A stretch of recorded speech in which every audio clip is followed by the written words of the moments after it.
la noticia que importa en tu región desde Lima y todos los rincones del país. Regional 360. Ha llegado el momento de la información para todas las regiones en una experiencia multimedia. R360. Las noticias en todas las plataformas, radio, internet y televisión. La mejor manera de estar informado. R360 es Regional 360. Noticias del Perú para todos los peruanos.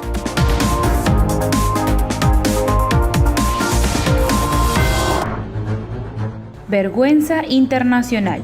Como consecuencia de la generalización de actos graves de corrupción en nuestro país, el Perú es el país latinoamericano con la más alta percepción de corrupción en sus políticos. Según el informe Barómetro de las Américas realizado por el Proyecto de Opinión Pública de América Latina, el Perú alcanza un 88% de percepción de corrupción. Esto significa que casi 9 de cada 10 encuestados para esta iniciativa consideran que la mayoría de sus políticos en el país son corruptos. Esto sería reflejo de las investigaciones y acusaciones que, a lo largo de los últimos años y hasta la actualidad, vienen involucrando a los altos funcionarios del Estado, como ministros y hasta el mismo presidente de la República.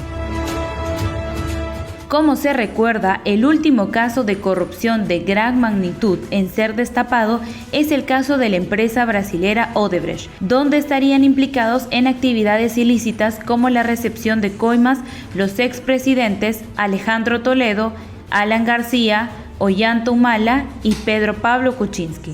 Si sumamos las acusaciones a Alberto Fujimori por otros casos, podemos decir que los exmandatarios de los últimos 30 años han sido investigados por delitos relacionados a la corrupción. Pero el gobierno de Pedro Castillo no es la excepción. Actualmente tiene 6 investigaciones abiertas en la Fiscalía, que lo acusan de ser líder de una organización criminal. Además, se le acusa de tráfico de influencias y colusión, sin dejar mencionar que 2 de sus sobrinos se encuentran prófugos de la justicia y que su cuñada estuvo en prisión preventiva por 2 meses.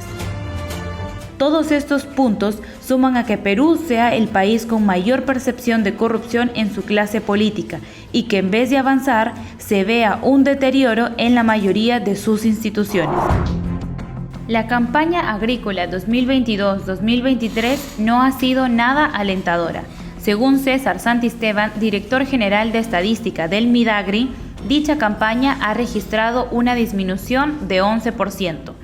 Esta sería consecuencia del fenómeno climático La Niña, en especial de la sequía. Entre el déficit de lluvia y las bajas temperaturas, las zonas agrícolas están siendo afectadas.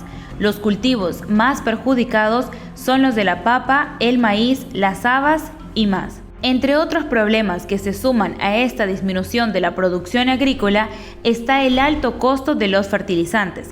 Recordemos que en más de 3 ocasiones se frustró la compra y estos han impactado directamente en los productores. Tras el cambio de proveedor del fertilizante, el Ministerio de Desarrollo Agrario confirmó que la urea llegaría a fines de diciembre, pese a que la campaña agrícola 2022-2023 ya inició en agosto pasado.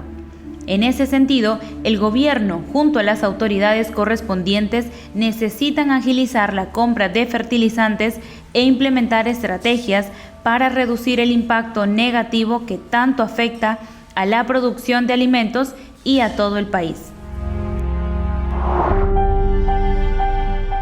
Ante la preocupación que viene generando en Loreto las altas tasas de embarazo adolescente en la región, iniciativas provenientes de la sociedad civil han logrado, a través de un trabajo articulado con sectores del gobierno regional loretano, importantes avances en la lucha contra esta problemática social. La ONG Plan Internacional, a través del proyecto Decidamos Ya, reducir el embarazo adolescente en Loreto, viene empleando diversas herramientas para combatir y prevenir el embarazo no deseado, enfocándose en trabajos con adolescentes, docentes y personal de salud. Es así que esta región ha logrado reducir la tasa de embarazo adolescente de un 34% en el 2017 a un 18.3% en la actualidad, es decir, una reducción de casi el 50%. Asimismo, a la fecha se han conseguido importantes logros como la aprobación de la Estrategia Regional para el Desarrollo Integral de las Adolescencias de Loreto 2020-2030, generando que las y los adolescentes ganen conocimientos y adopten estrategias para la prevención de agresiones sexuales en dicha región.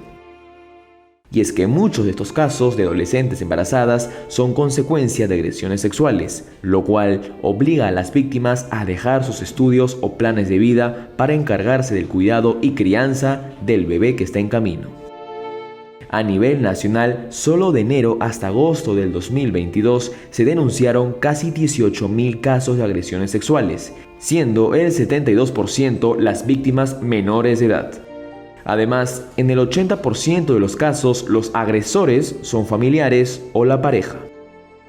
Si bien aún hay un largo camino por recorrer en nuestro país en la lucha contra la violencia y el embarazo adolescente, casos como el de Loreto muestran que sí se pueden obtener logros cuando existe la voluntad de la sociedad y las autoridades de enfrentar estos graves problemas. Regional 360. Noticias para todos los peruanos. Mamá siempre fue muy independiente, pero empezamos a notar que algo andaba mal. Estaba olvidando mis responsabilidades en el trabajo. Le dije a mi mamá que deberíamos visitar a un médico. El Alzheimer, fue difícil escucharlo. El diagnóstico temprano del Alzheimer nos dio más tiempo para planear como familia. Nunca nos hemos sentido más cercanas. La reciente transferencia de 4.000 millones de soles a Petroperú intenta apaciguar la más grande crisis que atraviesa la mayor empresa estatal del país. El gobierno también autorizó un nuevo endeudamiento por $500 millones. Deuda tras deuda, falta de liquidez, desabastecimiento y corrupción es la ruta agravada de una crisis que, aunque empezó años atrás, no ha sabido enfrentarse. La historia inicia en el 2013 con la refinería de Talara, un proyecto que inició con un plan de modernización en el que se contaría con inversión privada y terminó siendo una nueva planta con inversión estatal y un sobreendeudamiento. Estimamos en el 2019 que este proyecto había destruido valor en Petroperú en el orden de $1.650 millones. Es una barbaridad.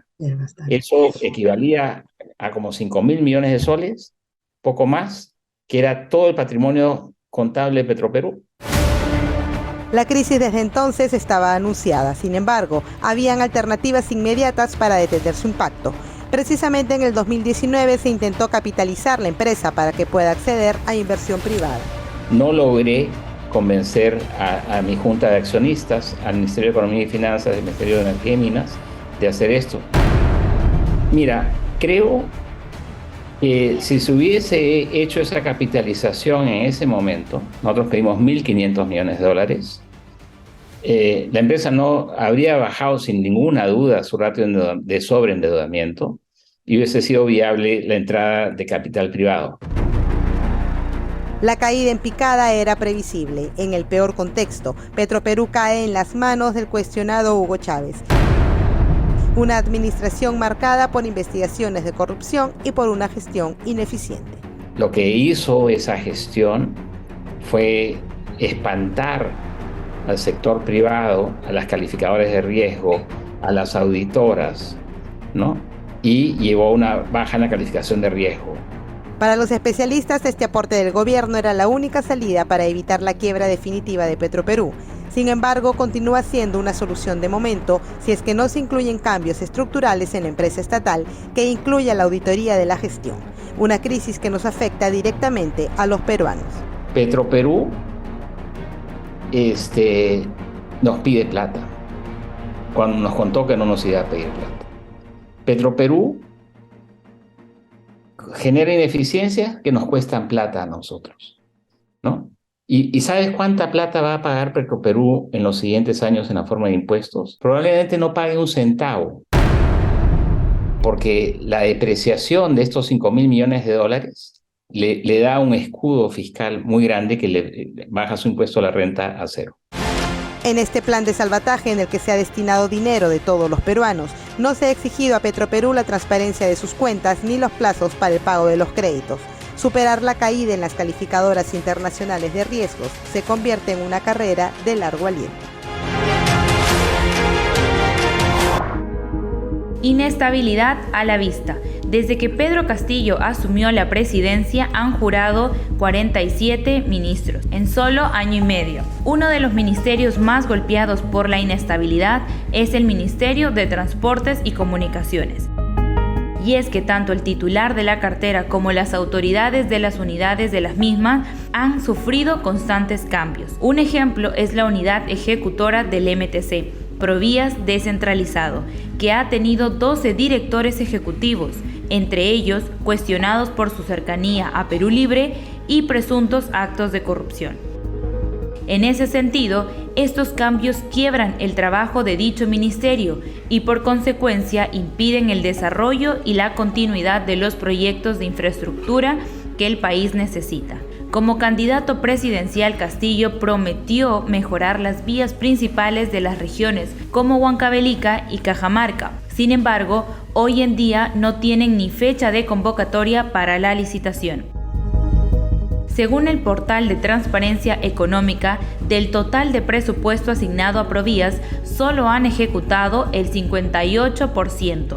Sin embargo, el mandatario sigue lanzando sus críticas hacia la empresa privada, quien también planteó una vez más la revisión unilateral de contratos de empresas privadas que ejecuten obras. Ya sea el sector público o privado, el Estado debe garantizar la ejecución de obras que beneficien al país. Gracias por sintonizarnos. Sigue el desarrollo de la actualidad informativa a través de nuestra página web y todas nuestras redes sociales. Nos encontramos por este mismo canal en nuestra próxima emisión. Ahora los dejamos con la efeméride del día. El 3 de noviembre de 1874 se fundó la ciudad de Abancay, capital de la región Apurímac y ubicada en la vertiente oriental de los Andes.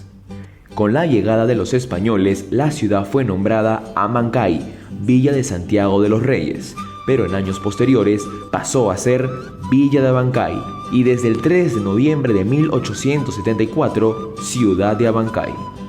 Actualmente, Abancay tiene un enorme potencial turístico que abarca riquezas arqueológicas, culturales y gastronómicas.